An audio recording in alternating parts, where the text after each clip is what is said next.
The Mungiki sect. That is a conversation that we have always had in our country, and more so in the Mount Kenya region. When the whispers about the Mungiki start resurfacing, everybody in the Mount Kenya region shakes in fear. A few days ago, there were claims that were brought forward by one former impeached Deputy President Rigathi Gachagua, where he claimed that the government is trying to revive the Mungiki gang that had terrorized the country through their former leader, uh, Chairman Maina Jenga. As of recent past, few days ago, an incident happened in Kirinyaga County where we were told that some of the Mungiki members were killed by the people of Mwea town, where these people went ahead to kill these people and even burn down their houses. You know, the conversation about Mungiki is a nightmare to the people of Kenya, and more so to one Rigathi Gachagua, because when the Mungiki hit this country hard, it hit at the place where Rigathi Gachagua comes from, which is Nyeri County, Madira constituency. In Madira, back in the days when there was a fight between Mungiki and the people of the Mount Kenya region, about 32 or 29 people are claimed to have been killed back then. And that is why every person in the country fears even hearing about the resurgence of these gangs. As of today, being on the 6th of February here, 2025, some certain information has come to light that the said gang, as of today, again tried to make a comeback in Kirinyaga County, and one of their members was killed by angry people of Kirinyaga County. Tension has remained high in the South Gariama Ranch scheme in Mwea East Sub-County. Kirinyaga County, as angry residents continue to flush out members of the outlawed Mungiki sect from the region. On Thursday, a 50-year-old man suspected to be a member of the gang was killed and his house, with all his belongings, set ablaze at Itangi Trading Center. I quote, "He was alone in the house as he had been selling tomatoes and onions at this place, but his first wife lives at Kandawa Trading Centers. We know he was a member of the outlawed sect, but he decided to play hide-and-seek game with us," angry residents said after setting his house on fire. Mwea East Sub-County Police Commander Mohammed Jalso confirmed the incident, condemning the residents for taking the law into their own hands. The police boss says, Moses Jagi was killed by the angry residents of the scheme. Unfortunately, the man is no more. Let us respect lives. Now, the angry residents of the 28,000 acres of land in the South Gariama Ranch scheme began flashing out members of the outlawed sect on January 29, 2025, where they killed one member and another on January 30, 2025, accusing them of raiding the scheme since last year. They say the gang had been forcibly taking resident pieces of land and at times even taking advantages of their wives. Now, one of them says, "We will flash out all of them. They had started taking advantage of our wives. Imagine someone taking your wife by force while you are at home waiting for her."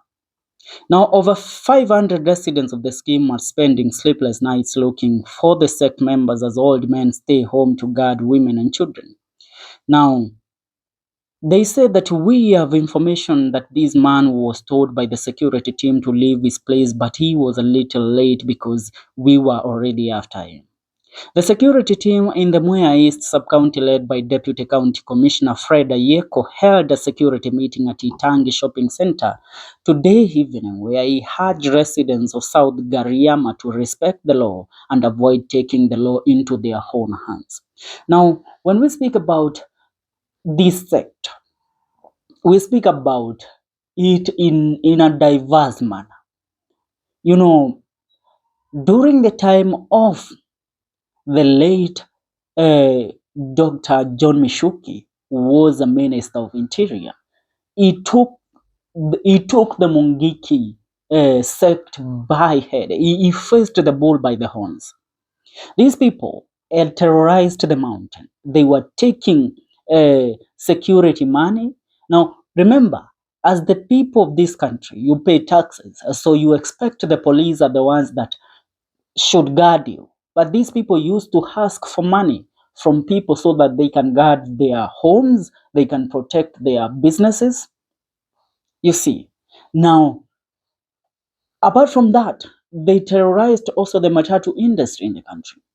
Now, due to that, Mishoki decided now to deal with them. Now, one thing that the people of Mount Kenya hate is because the Mungiki used to force people, even to force young men to join them.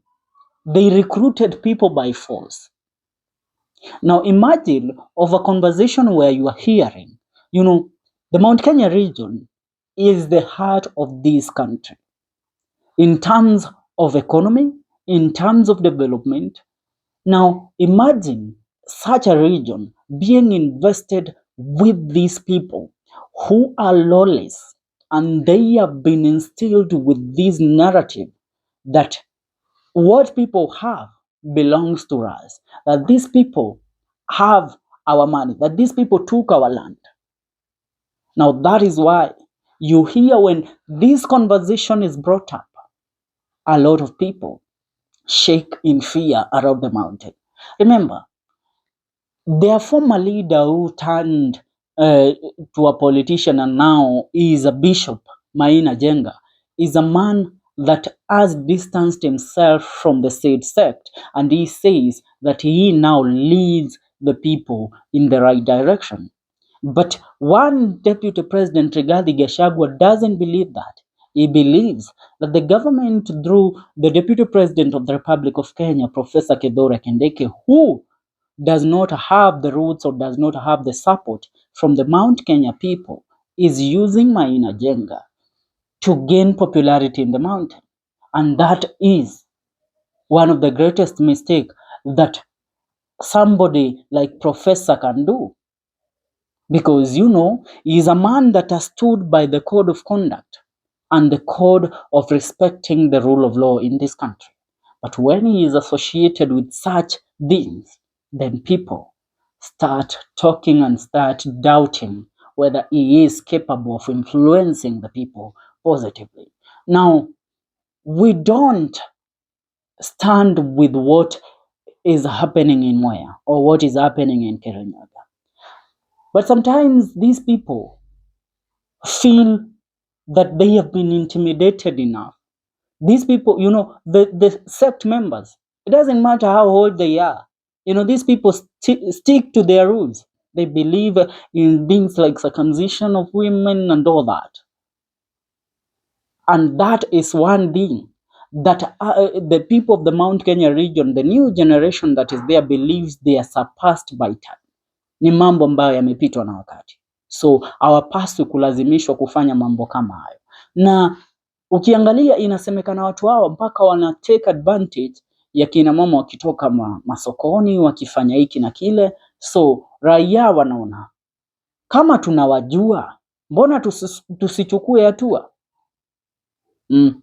Ni mengi ambayo yanaongelewa, lakini kile ambacho tunakiomba sana haswa wakaaji wa eneo la Mlima Kenya ni kuomba haswa vitu kama hivi na mambo kama haya ambayo yanatokea, let us report these things to the authorities, because the authorities, sometimes taking the law into our own hands is not the best option, although they are being forced to do that. Because utaniambiaje mtu amefanya vitendo ambazo unazisikia watu hao wamefanya, alafu and these people have started rising up. There is a resurgence, and this resurgence has come up since the impeachment of Rigathi Gachagua and the said commotion that is happening, the said political commotion that is currently happening in the Mount Kenya region.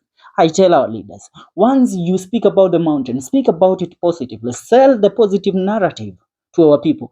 Fanya siasa za kweli, siasa za ugawanyifu na siasa za kuleta vikundi ambavyo ni haramu nchini Kenya ni jambo ambalo limepitwa na wakati. Na jambo hili, people right now wamechanuka, not like back in the 90s when these people took advantage of the whole country, not even the Mount Kenya region only. They terrorized the whole of Nairobi. For now, that's what's up. What is your take in regards to this story and the said resurgence and the awakening of the Mungiki sect? Leave your comment on the comment section. See you in our next video.